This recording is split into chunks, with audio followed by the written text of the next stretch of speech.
Assalamualaikum warahmatullahi wabarakatuh. Bismillah, alhamdulillah, wassalatu wassalamu ala rasulillah, alhamdulillahirabbil alamin. Pada hari ini kita bisa kembali bertemu di mata pelajaran dasar pengendalian mutu hasil pertanian. Ya, alhamdulillah kita bisa bertemu kembali dalam pembelajaran daring kali ini. Pada kesempatan kali ini, Ibu akan membahas mengenai materi tentang teknik pengendalian mutu. Teknik pengendalian mutu. Minggu lalu, kalian sudah belajar atau mengerjakan tugas terkait perbedaan, apa sih perbedaan dari komoditas hasil pertanian yang dijual di pasar tradisional dengan pasar modern atau pasar swalayan. Ibu kemarin sudah baca hasil kerja kalian dan analisis kalian luar biasa, sangat bagus ya. Dan untuk kali ini kita akan perkuat kembali. Jadi memang kemarin ditonjolkan dari hasil kerja kalian tersebut adalah tentang mutunya ya. Jadi apa sih perbedaan mutu dari bahan pangan yang ada di pasar tradisional dengan di pasar modern gitu ya. Jadi Ibu kemarin sebetulnya menekankan ke sana, tapi beberapa juga sudah sampai ke sana, ada yang mengarah ke sana. Oke, kita bahas hari ini tentang teknik pengendalian mutu. Mohon maaf jika dalam slide terpotong. Nah, kita lanjut. Nah, sebelum masuk ke materi, di sini Ibu ingin memberikan pemaparan mengenai materi apa saja sih yang akan kita pelajari di mata pelajaran dasar pengendalian mutu hasil pertanian. Nah, materi yang pertama adalah teknik pengendalian mutu yang akan kita bahas pada kali ini. Kemudian yang kedua itu mengenai K3LH. Yang ketiga itu mengenai alat laboratorium dasar mutu. Yang keempat mengenai kalibrasi peralatan. Yang kelima mengenai teknik kerja aseptis. Kemudian yang keenam adalah media kultur mikroorganisme. Yang ketujuh adalah sifat bahan kimia. Yang kedelapan adalah Good Laboratory Practice. Yang kesembilan adalah Standar Nasional Indonesia atau kita singkat SNI. Dan yang ke-10 adalah pengujian dasar mutu bahan. Itu tadi materi yang akan kalian pelajari selama kalian mempelajari mata pelajaran dasar pengendalian mutu hasil pertanian di kelas 10. Nah, kita lanjutkan. Perhatikan gambar berikut. Bisa kalian lihat di slide ada dua kolom gambar yang berbeda. Ya, di gambar sebelah kiri itu terlihat buah dan sayur-sayuran yang segar. Tidak hanya buah dan sayur, tapi ada juga bahan pangan lain hewani dan nabati. Ya, di sana perbedaannya. Kemudian kita bandingkan dengan gambar yang di sebelah kanan. Yang kalian lihat di sebelah kanan itu apa sih? Nah, itu adalah kerusakan bahan hasil pertanian. Artinya apa? Dari gambar kiri ke kanan, apa sih yang berbeda? Di sini terjadi yang namanya penurunan mutu produk hasil pertanian. Ya, jika di sebelah kiri mutunya masih bagus, di sebelah kanan mutunya sudah tidak bagus lagi atau mengalami penurunan. Ya, kita lanjutkan. Nah, kemudian ada beberapa definisi mutu berdasarkan para ahli. Yang pertama itu berdasarkan Kramer dan Twigg tahun 1993 mengemukakan bahwa mutu adalah gabungan dari sejumlah atribut yang dimiliki oleh bahan atau produk pangan yang dapat dinilai secara organoleptik. Atribut tersebut meliputi parameter kenampakan, warna, tekstur, rasa, dan bau. Di sana ada yang Ibu garis bawahi, yakni sejumlah atribut. Artinya, mutu itu adalah karakter atau atribut yang ada pada bahan pangan. Atributnya apa saja sih? Di sana dijelaskan ada parameter kenampakan, warna, tekstur, rasa, dan bau. Jadi, ada kalimat yang Ibu sengaja bold itu untuk memudahkan kalian mengingat definisinya.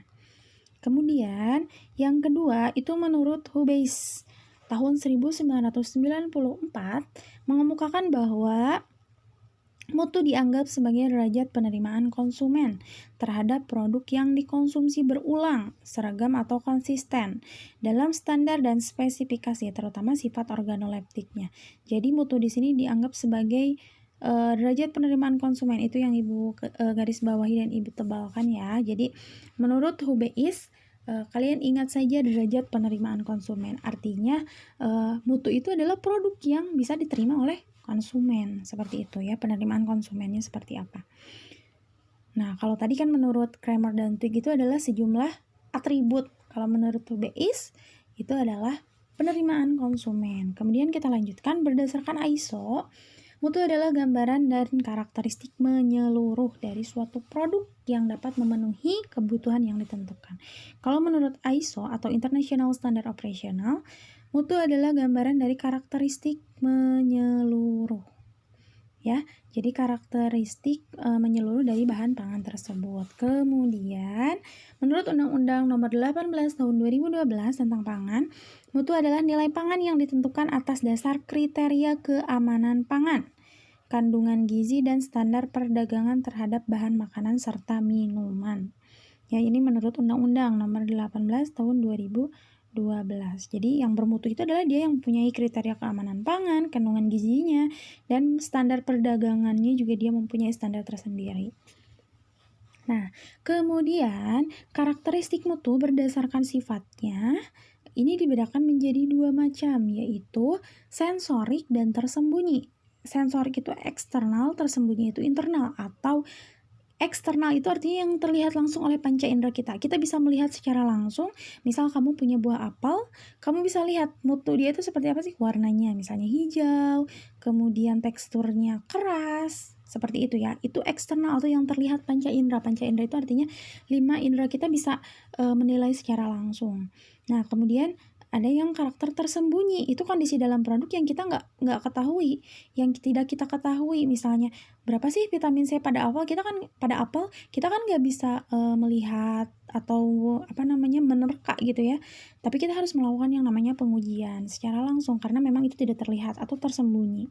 Nah, karakteristik eksternal itu ada apa saja? Yang pertama adalah warna, yang kedua bentuk, yang ketiga ukuran, dan yang keempat adalah tekstur. Nah, ini bisa kita lihat secara langsung tanpa kita harus melakukan pengujian di laboratorium. Ya, warna bisa kita tentukan, bentuk, ukuran, dan tekstur bisa kita lihat, bisa kita amati secara langsung. Nah, kemudian untuk yang karakteristik tersembunyi atau internalnya itu ada apa saja? Rendemen. Rendemen itu artinya bagian, ya, bagian. Kemudian tingkat kerusakan, zat gizi, toksisitas atau umur simpan. Ya, ini yang tidak bisa kita ketahui secara langsung. Kemudian, nah ini, ada kriteria mutu pada produk pangan berdasarkan Supriyadi tahun 2017. Menurut Supriyadi 2017, kategori mutu utama, yang pertama itu ada penampakan kriterianya. Yang penampakan itu yang bisa kita lihat secara langsung, ada ukuran, bentuk, warna, intensitas, dan kondisi. Ya, kemudian tekstur itu ada apa aja sih? Kekerasan, keempukan, kerenyahan, kesegaran, dan kealotan. Kemudian flavor ini ada apa aja? Ada manis, asam, pahit, seperti biasa yang kita rasakan. Kemudian ada nilai gizi, ini yang tersembunyinya. Nilai gizi itu ada karbohidrat, protein, lemak, vitamin, itu kandungannya ya. Kemudian faktor keamanan pangan, ada senyawa-senyawa anti gizi, senyawa berbahaya, atau senyawa racun biasanya ya, mitotoksin. Nah, kemudian ada mutu fungsional atau kesehatan. Di sini ada sifat antioksidan, kemudian ada sifat anti kanker ya. Itu kriteria mutu pada produk pangan berdasarkan Supriyadi tahun 2017. Kita lanjutkan. Nah, di sini ada beberapa faktor yang mempengaruhi mutu hasil pertanian. Jadi, mutu tersebut dipengaruhi oleh apa aja sih? Mutu bahan pangan teh ada dua macam, ada pra-panen dan pasca panen. Pra artinya, pra itu sebelum, pasca itu setelah panen. Pra-panen contohnya apa? Ada pemilihan varietas. Maksudnya di sini apa? Varietas misalnya begini. Kita akan menanam kedelai. Nah, kedelai ini ada 2 petani yang menanam, kemudian varietasnya berbeda, tentu hasilnya pun akan berbeda. Mutu yang dihasilkan pun akan berbeda. Misalnya nanti mutu kedelai yang terbaik untuk dijadikan tempe yang mana sih? Apakah petani si A atau si B? Tergantung varietas yang mereka tanam. Kemudian lokasi dan lingkungan tumbuh, ya. Bahan pangan yang ditanam di lingkungan yang misalnya lembab dengan yang panas itu akan berbeda hasil yang diperolehnya. Kemudian teknik budidayanya pun akan berbeda ya. Ada teknik budidaya, misalnya sekarang sudah banyak modifikasi budidaya ya. yang pasti akan mempengaruhi dari mutu produk tersebut. Kemudian cara dan umur panen. Cara panen pun akan mempengaruhi mutu yang akan dihasilkan. Seperti contoh, mutu dari teh misalnya ya. Cara panen dengan menggunakan gunting dan dengan menggunakan mesin atau menggunakan tangan itu akan mempengaruhi teh yang dihasilkan, daun teh yang dihasilkan. Kemudian ada faktor mutu pasca panen. Yang pertama adalah penyimpanan, yang kedua transportasi, dan yang ketiga adalah pemasaran. Penyimpanan ini contohnya misalnya metode penyimpanan akan mempengaruhi produk hasil pertanian yang dihasilkan. Misalnya suhu penyimpanannya berapa sih? Misalnya suhu yang tinggi dengan suhu yang rendah itu akan berpengaruh pada produk yang dihasilkan. Kemudian transportasinya, cara mendistribusikan produk dari panen ke tempat pemasaran itu akan mempengaruhi juga. Ya misalnya ini ditransportasikan melalui truk misalnya. Yang satu lagi ditransportasikan melalui misalnya digotong secara bersama-sama atau digotong langsung oleh petani misalnya seperti itu akan berpengaruh. Jalanan pun akan berpengaruh. Ya jalan yang rusak misalnya, jalan yang ditempuh selama transport atau mendistribusikan produk ini juga akan berpengaruh ke si produk hasil pertaniannya. Kemudian pemasarannya. Nah, ini juga sama ya. Kemudian, kita masuk ke pengendalian mutu. Tadi kita sudah bahas tentang mutu. Mutu itu atribut, penerimaan konsumen, dan lain sebagainya. Kemudian kita masuk ke pengendalian mutu. Pengendalian mutu ini apa sih? Nah, di sini Ibu tampilkan di slide. Pengendalian mutu adalah proses untuk mempertahankan mutu suatu produk, dimulai dari produksi hingga sampai ke tangan konsumen. Itu yang dimaksud dengan pengendalian mutu. Jadi, upaya mempertahankan mutu itu adalah pengendalian mutu. Nah, sistem jaminan mutu ini diatur dalam Peraturan Menteri Pertanian tahun 2010 tentang sistem jaminan mutu pangan hasil pertanian. Nah, berdasarkan Peraturan Menteri Pertanian ini dijelaskan bahwa pangan hasil pertanian didefinisikan sebagai pangan segar yang berasal dari tumbuhan dan hewan yang belum mengalami pengolahan. Jadi ini jaminan mutu pangan ya. Pangan hasil pertanian itu adalah pangan segar.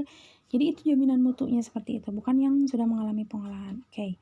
Penurunan mutu produk. Nah, di sini produk itu bisa berubah nggak sih mutunya, bisa menurun ya? Tentu bisa. Tadi yang Ibu perlihatkan di awal ya di slide pertama ada perbedaan mutu gitu antara gambar sebelah kiri dan sebelah kanan. Ya, penurunan mutu produk ini dibedakan menjadi 3 macam. Atau kerusakannya itu ada 3 macam, yaitu fisiologis, fisik, dan biologis.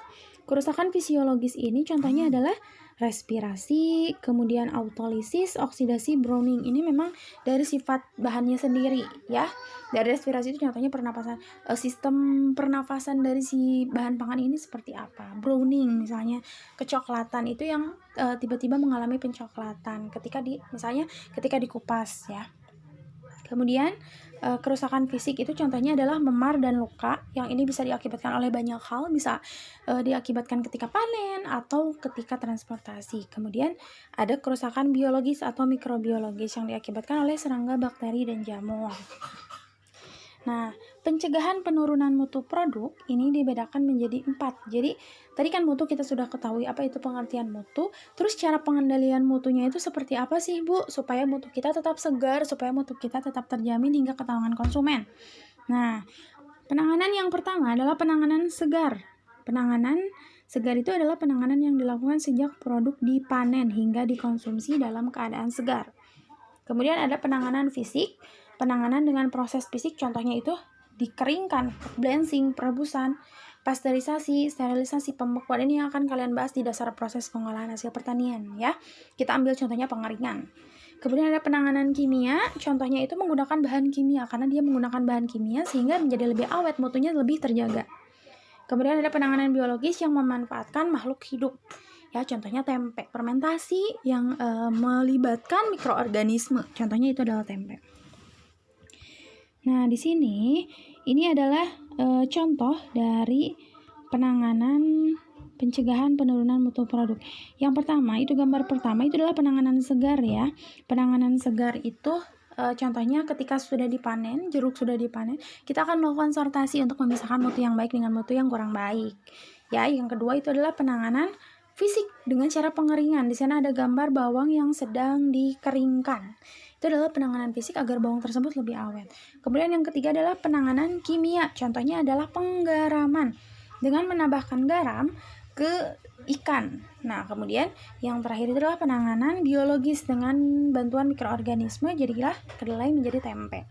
Itu ya. Itu adalah pencegahan penurunan mutu produk. Intinya pencegahan penurunan mutu produk tadi dibedakan menjadi beberapa macam ya penanganannya. Kalian pahami, Ibu share juga PowerPoint dan materinya untuk kalian baca. Nah, ini ya, ini inti dari pencegahan penurunan mutu produk. Ada penanganan segar, fisik, kimia, biologis. Silakan kalian cari sumber sebanyak-banyaknya. Itu saja yang ingin Ibu sampaikan, yang kurang lebihnya mohon dimaafkan. Terima kasih. Jangan lupa tinggalkan komentar bukti kehadiran kalian di kolom komentar video ini ya. Terima kasih atas perhatiannya. Wassalamualaikum warahmatullahi wabarakatuh.